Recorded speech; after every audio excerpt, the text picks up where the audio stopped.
Tanggal 10 Agustus 1945, terdengar berita yang menggemparkan seluruh dunia, yakni peristiwa menyerahnya Jepang kepada sekutu.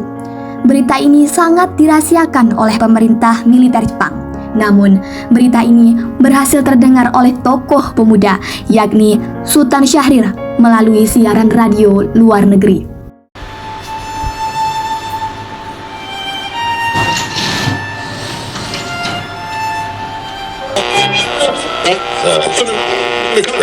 In 1945, final defeat came to the Japanese.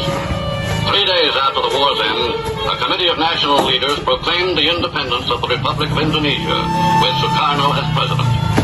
Thus, on their own initiative, seizing the freedom promised 3 years earlier by the Dutch. With the Japanese defeated and no allied force at hand to take over in their place,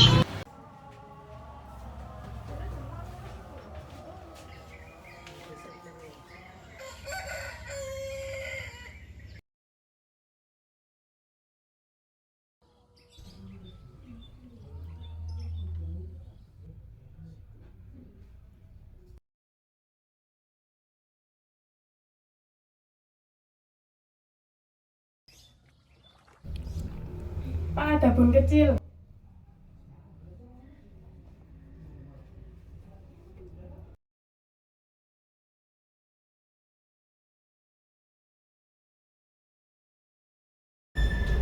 Hiroshima dan Nagasaki dibom. Nippon sudah kalah. Sultan Syahrir dan Mohatta menyampaikan kepada Soekarno bahwa Hiroshima dan Nagasaki dibom. Mereka pun berdebat. Kita harus menolak kemerdekaan dari Nippon. Kita harus memproklamirkan kemerdekaan ini sendiri. Kita harus menunjukkan pada dunia bahwa Indonesia bukan bentukan dari Jepang. Kita harus segera memproklamirkan ini. Aku harus bicarakan terlebih dahulu kepada Laksamana. Untuk apa lagi? Nippon masih kuat, Nippon masih bisa menyerang, Syahrir. Nippon sudah kalah. Kalah. Mereka masih bisa menyerang kita. Cukup. Tidak ada gunanya kita bergerak ke masing-masing. Yang terpenting kita harus menjaga situasi agar tidak kacau, sehingga tidak terjadi pertumpahan darah. Hidup yang tidak dipertahankan tidak perlu dibenarkan, Bung. Sukarni, Wikana, dan Hairul meminta Soekarno untuk memproklamasikan kemerdekaan pada malam hari. Bung, kita harus proklamirkan kemerdekaan itu sekarang. Benar itu, malam ini juga. Kalian ini apa-apaan? Malam-malam begini meminta memproklamasikan kemerdekaan Indonesia. Kami sudah pikirkan dengan matang-matang, Bung. Kekuatan kalian ini tidak sebanding dengan mereka. Ada apa ini? Ada apa? Kami sedang mendesak Bung Karno dan Bung Hatta agar segera memproklamirkan kemerdekaan Indonesia. Betul, Bung. Segera. Tidak. Kenapa? Bung takut dengan Nippon itu? Tidak takut, tetapi kita tidak mau gegabah. Karena ketidakpuasan golongan muda atas keputusan Soekarno, para golongan muda berkumpul kembali di asrama Baperpi, Jalan Cikini nomor 71. Para golongan muda membuat keputusan untuk membawa Soekarno-Hatta ke Rengas Dengklok. Mereka membuat siasat dengan membuat 2 kelompok kecil. Mereka membuat keributan dan seolah-olah akan terjadi penyerangan di Jakarta.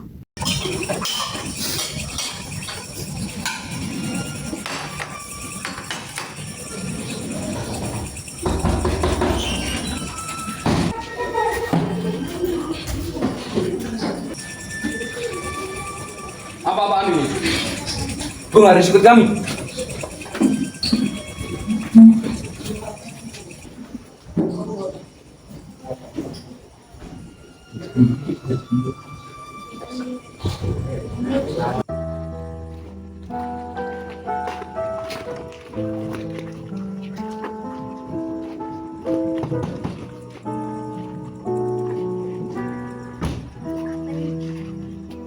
Warga melaporkan kepada Sultan Syahrir bahwa para golongan muda menculik Soekarno dan Hatta.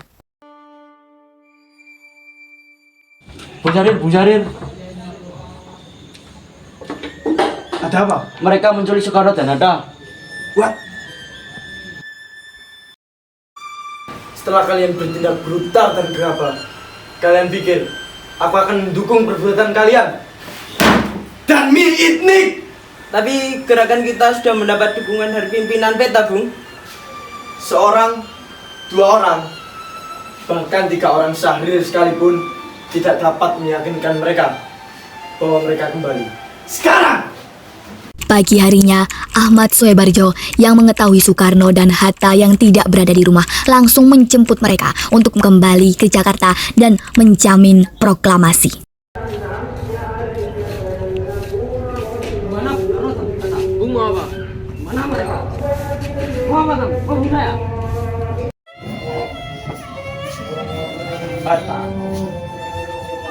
Soebarjo, bagaimana dengan Jakarta? Tidak apa-apa, Bung. Tidak ada revolusi apapun di sana. Berarti kita telah membuang waktu 1 hari dengan sia-sia. Ada hal penting. Radio menyiarkan Kaisar Hirohito telah melepaskan kekuasaannya pada tentara sekutu. Nippon sudah habis. Kita harus pergi ke Jakarta sekarang.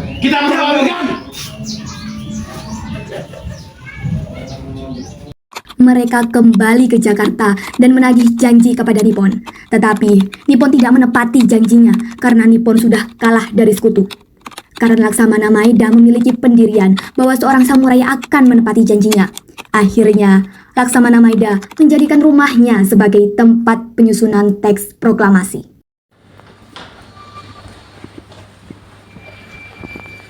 Atasan, saya akan tunjukkan janji seorang samurai. Bangsa Indonesia tidak usah repot mengajarkan kami. Silakan. Laksanakan tugas kalian. Saya akan jamin keselamatan kalian.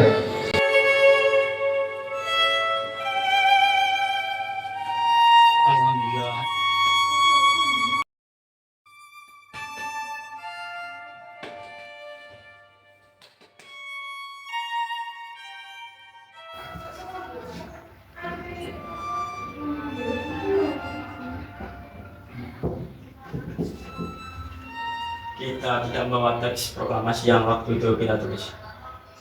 Arah bahasa Bung yang paling bagus. Bung yang susun naskah tersebut. Tapi Bung yang menuliskannya. Baiklah.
Bersama PM Diah, Sayuti Melik mengetik teks proklamasi di ruang bawah tanah rumah Laksamana Maeda. Ketika proses pengetikan teks proklamasi, terdapat perubahan penulisan yang akhirnya menghasilkan teks proklamasi sampai sekarang.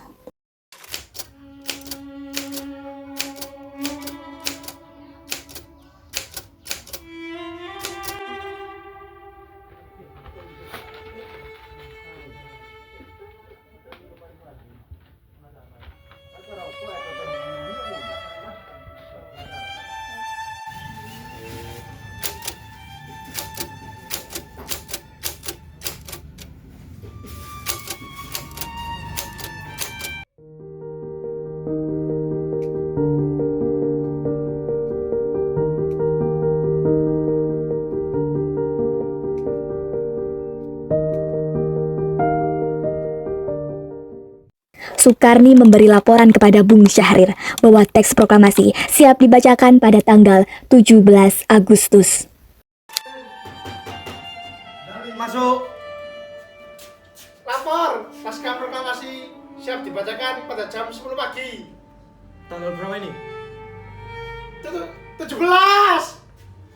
Bantu sebarkan berita ini. Siap.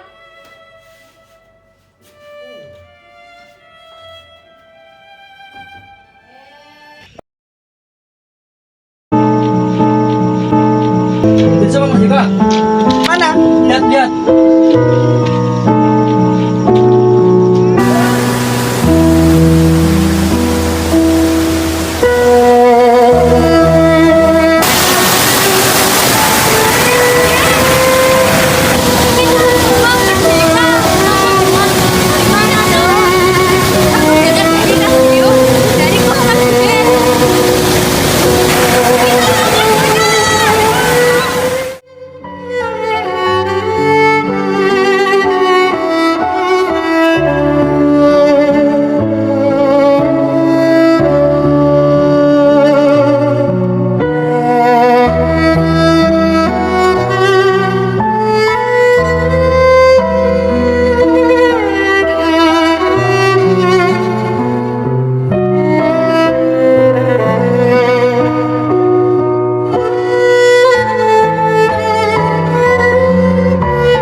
Dengan ini menyatakan kemerdekaan Indonesia.